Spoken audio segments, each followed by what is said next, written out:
Labdien! Esmu biznesa augstskolas turības sabiedrisko attiecību fakultātes pirmā kursa studente Juliana Andruškeviča. Un šodien mēs esam ieradušies ciemos pie mūsu dekāna Andra Petersona sakarā ar viņa nesen izdoto grāmatu Ievērojums un brīnumi.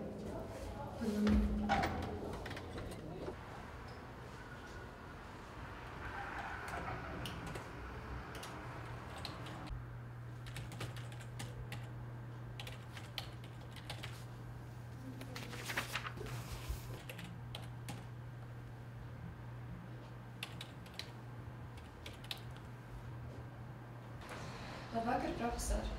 Un kāpēc jūs pievērsāties grāmatu rakstīšanai? Labvakar! Es esmu bijis biznesa žurnālists 15 gadus, un šajā laikā tā rakstīšana ir kļuvusi par manas dzīves sastāvdaļu. Es rakstu, un es esmu sarakstījis 3 grāmatas. Vienu monogrāfiju par korporatīvo sociālo atbildību, tad grāmatu par ceļojumiem un cilvēku uzvedību dažādās valstīs pieskārieni, un arī grāmatu par tādām dzīves situācijām Ievērojums un brīnumi.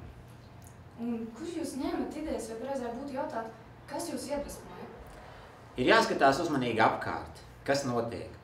Un cilvēki ir tik dažādi un tik interesanti, un satiekot šos cilvēkus, es ārkārtīgi daudz mācos.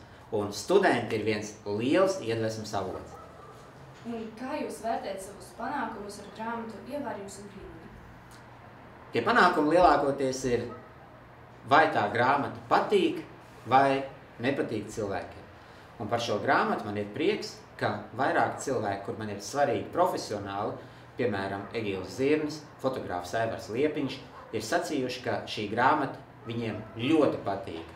Valds Melders viņu ir daudz citējis radios konto, tātad šī grāmata ir ļoti gājusi pie cilvēkiem.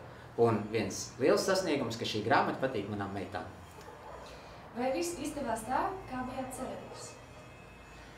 Grāmata ir tā kā bērns, un skaidrs, ka ikvienam ir nepatīkami, ka kāds runā par viņu bērnu netik labi, bet es priecājos, ka cilvēki šo grāmatu novērtē, ka lasītājiem tā grāmata patīk.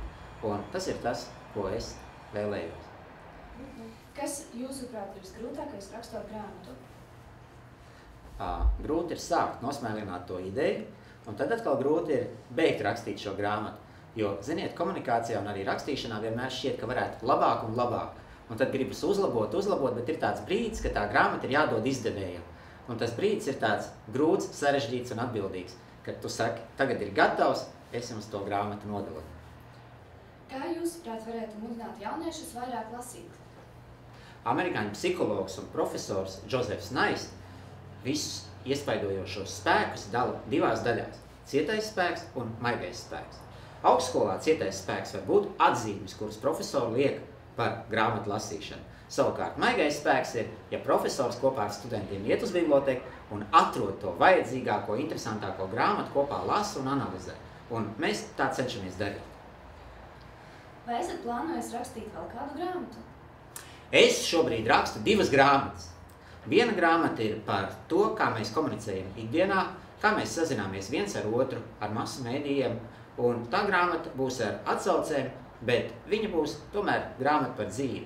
Savukārt otra grāmata par komunikāciju masu mēdījos būs nopietna zinātniska monogrāfija.